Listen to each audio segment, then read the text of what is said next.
उत्तर प्रदेश में कानून व्यवस्था हमेशा से एक बड़ा मुद्दा रहा है। कानून व्यवस्था को लेकर दावा यह किया जाता है कि योगी राज में काफी बेहतर हुआ है, ऑर्गेनाइज्ड क्राइम पर अंकुश लगा है, माफिया राज खत्म हुआ है, महिलाओं की सुरक्षा बढ़ी है। लेकिन इन दावों पर खुद महिलाओं को कितना यकीन है? क्या महिलाएं योगी राज में खुद को सुरक्षित महसूस कर रही हैं और वो अपनी सुरक्षा को लेकर आगे और क्या कुछ सुझाव देना चाहती हैं? क्या उनकी सलाह है? क्या उम्मीदें हैं? इस पर बात करते हैं संगम नगरी प्रयागराज के कटरा इलाके में मौजूद महिलाओं से, उनसे राय लेते हैं। आपसे जानना चाहेंगे क्या नाम है आपका और क्या करती हैं? जी, मैं अधिवक्ता हूँ, अनामिका कौशिक मेरा नाम है। ये बताइए कि आप योगी आदित्यनाथ की सरकार में खुद को कितना सुरक्षित महसूस करती हैं और सुरक्षा को लेकर और क्या सुझाव हैं आपके? जी, योगी आदित्यनाथ जी की उसमें हम लोग बहुत अपने आप को सुरक्षित महसूस करते हैं। जगह-जगह पर उन्होंने मतलब कैमरे फिट करा दिए हैं और एक आने-जाने का जो सर्कल है, वो बहुत अच्छा हो गया है। हम स्टेशन से घर तक बहुत सुविधा से पहुँच सकते हैं, कॉलेज जा सकते हैं, यूनिवर्सिटी जा सकते हैं। कहीं पर भी महिलाओं को कोई भी डर नहीं है। एक नया कॉन्फिडेंट आ गया है कि उस नए कॉन्फिडेंट के साथ वो अपने आप को सोचती नहीं मैं अब हर मतलब ये देश के, समाज के गंदे।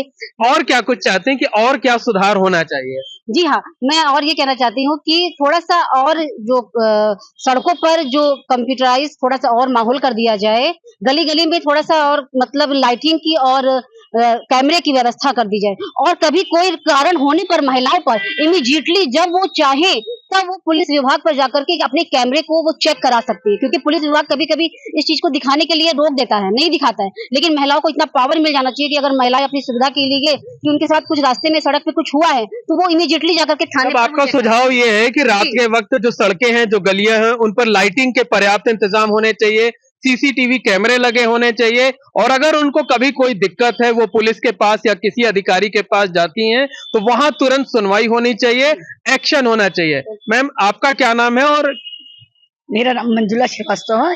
आप कितनी संतुष्ट हैं कानून व्यवस्था को लेकर, अपनी सुरक्षा को लेकर और क्या चाहती हैं? देखिए, मैं योगी जी के हर सुविधा से संतुष्ट हूँ, लेकिन मैं मतलब ये कहना चाहती हूँ कि कभी-कभी ऐसा होता है कि वारदात हो जाती है और पुलिस के पास जाया जाता है, पुलिस सुनने को तैयार है, एफआईआर करने को तैयार नहीं होती है। तो हमारा उनसे रिक्वेस्ट है कि पुलिस विभाग को ये मतलब उनको ये कड़ाई की जाए कि अगर कोई कंप्लेन लेके लेडीज जा रही है, तो उस पर वो तुरंत कार्रवाई करे, तुरंत उनकी सुने। मतलब सरकार की इच्छा शक्ति है, लेकिन जो सरकारी अमला है, जो इम्प्लीमेंट कराता है, उसको भी सक्रिय रहना चाहिए। आपका क्या नाम है? सोनिका अग्रवाल हूँ। सोनिका जी, बताइए कि खुद को कितना सुरक्षित महसूस कर रही हैं पिछले कुछ 7 सालों में और क्या चाहती हैं कि और क्या सुधार होना चाहिए? सबसे पहली बात तो इन 10 सालों में, खासकर मोदी जी, योगी जी की सरकार में, हमें पहली बार ये एहसास हुआ है कि हम बहुत अधिक सुरक्षित हैं। आज इसी बात का नमूना है कि गांव और देहात से लड़कियां यहाँ आकर पढ़ रही हैं और अपना करियर बना रही हैं, न केवल प्रयागराज में बल्कि देश और विदेश के अलग-अलग कोनों में। यहाँ पर एक नया काम ये कर सकते हैं कि टेक्नोलॉजी शुरू हो गई है। एक ऑनलाइन पोर्टल शुरू किया जाए कि रात-बेरात अगर किसी लड़की को स्टेशन से कहीं आना है, तो वो ऑनलाइन भी ओला वगैरह बुक कर सके, जिसमें वो स्पेशली डिजाइन्ड हो और रात में कहीं अगर कोई होटल हो तो स्पेशली डिजाइन सरकारी भी हॉस्टल्स हो जहाँ पे वो कमरे रात में आके बुक करा सके। ये एक नई चीज वो कर सकते हैं। जो विधवा महिलाएं हैं उनके लिए कुछ अलग से रोजगार और अलग से कुछ ला सके जिससे वो अपना अगर मान लीजिए परिवार और ससुराल दोनों ने छोड़ दिया तो वो आप अपने बच्चे के साथ अपना एक सम्मान पूर्वक जीवन कैसे बिताए, इस तरफ भी अगर मोदी सरकार देखे तो ये एक महिलाओं के लिए एक अच्छा कदम होगा और महिलाएं इससे बहुत अधिक खुश होंगी। यहाँ पर ये मैं कहना चाहती हूँ कि कुछ और आपने पूछा ना कि और क्या कर सकते हैं। बिल्कुल, काफी अच्छे सुझाव आपके हैं। आपका क्या नाम है? मेरा नाम सरोज गुप्ता है। सरोज जी, आपसे ये जानना चाहेंगे कि जो घर की बेटियां हैं, बहुएं हैं, वो सुरक्षित तरीके से सड़क पर निकलें, इसके लिए और क्या कदम उठाए जाने चाहिए? देखिए, जब बहू बेटियों के साथ कोई वारदात होती है तो तुरंत तुरंत पुलिस विभाग को उस पर तुरंत कार्रवाई करनी चाहिए और उसमें देरी होती है। मैं खुद भुक्तभोगी हूँ। मेरे अपने पड़ोसी ने ही मेरी जमीन पर कब्जा कर रखा और मेरे साथ मारपीट भी की और मैंने एफआईआर दर्ज करवाना चाहा तो उल्टी जो उस व्यक्ति ने दबाव में डलवाकर पुलिस से उल्टी सीधी धाराएं डलवा दी और मेरे ऊपर मुकदमा भी कायम कर दिया, जिसकी वजह से मुझे क्या चाहती हैं अब आपकी महिलाओं के लिए और क्या कुछ करे योगी सरकार? मतलब महिलाओं के साथ न्याय होना चाहिए।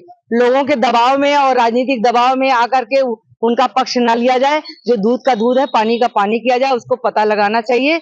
और किसी भी महिला, चाहे कोई भी महिला हो, उसके साथ अन्याय नहीं होना निश्चित तौर पर जो है, जो सुरक्षा का एक माहौल तो बना है, लेकिन महिलाओं को दूसरी जगहों पर भी अपने अधिकार के लिए लड़ना पड़ता है, वहां भी उनको इंसाफ मिलना चाहिए। क्या नाम है आपका? सोनू भार्गव। सोनू जी, ये बताइए कि खुद को कितना सुरक्षित महसूस करती हैं और क्या चाहती हैं? और बताइए बताइए जी। जैसे कि अभी आपको सोनका जी ने बताया कि हमारे यहाँ ये लड़कियां आकर के पढ़ाई करती हैं और वो अपने आप को बहुत सुरक्षित महसूस करती है। उन्होंने तो बहुत अच्छा काम किया है, आगे भी वो ऐसे ही करते रहें। अच्छा काम किया है, आगे भी करती रहें, ये इस तरीके का सुझाव है। आपका क्या नाम है? मेरा नाम विजयलक्ष्मी है। क्या चाहती हैं आपकी और क्या सुधार किया जाए? योगी जी के राज में हम लोगों को बहुत सुरक्षित मिला, ऐसा नहीं है, कोई परेशानी ऐसे नहीं होती है। रात में भी निकल जाते हैं तो कोई डर भी नहीं रहती है। आगे हमारे बच्चे भी जो भविष्य में हैं, उनको भी सुरक्षित रहा जाए बस। और आपका क्या नाम है? मेरा उमा जायसवाल। क्या चाहती हैं और? मैं ये चाहती हूँ जो भी स्मार्ट सिटी में हम लोग की फील्ड गई है, उसके लिए कुछ तो मुआवजा दें और समाज में जो असुरक्षित स्त्रियां हैं, जिनका घर एकदम चला गया, वो सड़क पर आ गई हैं, उसके लिए तो मुआवजा दें। जमीन ले लें, जमीन गवर्नमेंट की है, परंतु जो बिल्डिंग बनी थी, गिराई थी, उसका मुआवजा तो जो क्रैक हो गई है पूरी बिल्डिंग, वो गिर गई है, वो कहाँ जाए बेचारी? तो किससे मांगे रिटायरमेंट? इंसान कहाँ जाएगा? तो इसके लिए मैं उनसे खुद को लेकिन बाहर निकलती हैं तो सुरक्षित महसूस करती हैं? सुरक्षित महसूस करती हूँ। घर में तो असुरक्षित है ना, बेघर, बेघर का फिर कहाँ अच्छा, घर होगा? कुंभ के मद्देनजर जो चौड़ीकरण का काम किया जा रहा है, शहर का विकास किया जा रहा है, उसमें आपका घर गया है और चाहती हैं कि जिनके भी घर गिराए जाएं, उनको पर्याप्त जो है वो मुआवजा दिया जाए या उनके रहने की वैकल्पिक व्यवस्था की जाए। आपसे अनुरोध कर रहे हैं कि जब तक कार्यक्रम चले तब तक शांति से खड़े रहिए। जी बताइए, क्या कहना है आपका? मैं विशाखा मिश्रा, एक समाज सेविका के नाते मैं ये कहती हूँ कि पहले 10 साल पहले जैसे महिलाएं नहीं निकल पाती थी घरों से, लेकिन आज हम लोग बहुत योगी जी की सरकार में अपने को सुरक्षित महसूस करते हैं। पहले हॉस्टल्स होते थे, लड़कों के लड़के बाहर से आके रहते थे, लेकिन आज लड़कियां भी निकल के आ रही हैं अपने गांव देश को छोड़ के, उच्चतम शिक्षा की चाहते संतुष्ट हैं जो कानून व्यवस्था है? संतुष्ट है। और जो भी कानून औरतों के लिए, अरे आप लोगों से अनुरोध है कि शांत रहिए, थोड़ा सा ना बात करने दीजिए, आप लोग लगातार बोले जा रही हैं। औरतों के लिए काफी कानून लाए गए हैं, लेकिन उनका उन तक पहुंचना नहीं हो पा रहा है। तो ये कम्युनिकेशन जो गैप हो रहा है, वो औरतों के पास जाके मिटाया जाए, उनको ये बताया जाए कि आपके लिए क्या क्या अधिकार, क्या क्या नियम, क्या क्या कानून सरकार ने। जागरूकता कर अभियान चलाया जाना चाहिए ताकि जो है, अभी आपसे बात नहीं हुई है, क्या नाम है आपका? मेरा नाम प्रभा आनंद है। जी, क्या चाहती हैं आप? मैं योगी जी से संतुष्ट हूँ उनके हर कार्य से, पर थोड़ा सा ये मुझे है कि मैं भी इससे जाए, पुलिस वो हमारे तो कोई सुनवाई नहीं करती। जैसे कि हमारे मकान में भी किराएदार हैं और उन्होंने मेरा को लिया और मैं FIR कराने गई थी, तो वहाँ पे नहीं, हम लोगों को, मैं लेडीज गई थी, उन्होंने वो नहीं किया कार्य और आज तक हमारा तो जी जी बताइए जल्दी से। ये कहना चाहूंगी कि मोदी सरकार ने बहुत अच्छी योजनाएं लाई हैं, 100 नंबर है, 19-20 है, लेकिन जो बीच में आला अधिकारी हमारी भाजपा सरकार को बर्बाद कर रहे हैं, उन पर कड़ी कार्रवाई हो, जिससे जनता का हक जनता को मिले। रेहड़ी पटरी दुकानदारों में भी जो औरतें बेचारी अपना स्वरोजगार कर रही हैं, सड़क पे अतिक्रमण के नाम पे भगाया जाता है, जो अधिकारी ये काम कर रहा है उस पर रोक लगाई जाए। और हम पूरी उम्मीद है सरकारी अमले पर अंकुश लगाए जाने की जरूरत है। क्या चाहती है? जी हाँ, ये हमारी जो सुनीता मैडम जी ने बताया है, बिल्कुल सही कहा है कि जो ये सड़कों पर महिलाएं हैं और इनके प्रति भी कुछ सुविधाओं को मतलब आगे बढ़ाया जाए। जो रोजगार स्वनिधि के जरिए कर रही है आज रेहड़ी पटरी। जी, और आगे का बाकी का आप क्या कहें, जल्दी से कहिए।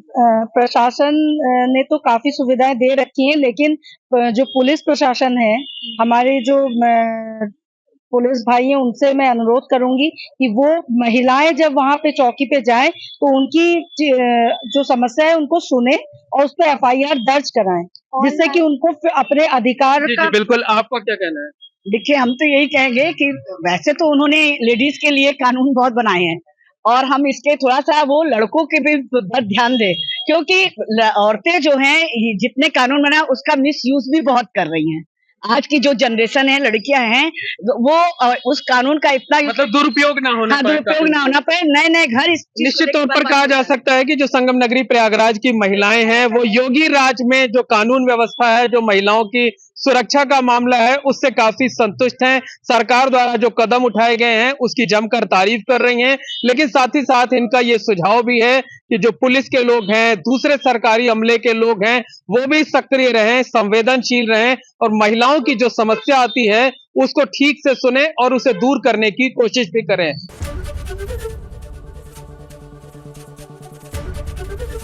एबीपी गंगा, खबर आपकी, जुबान आपकी।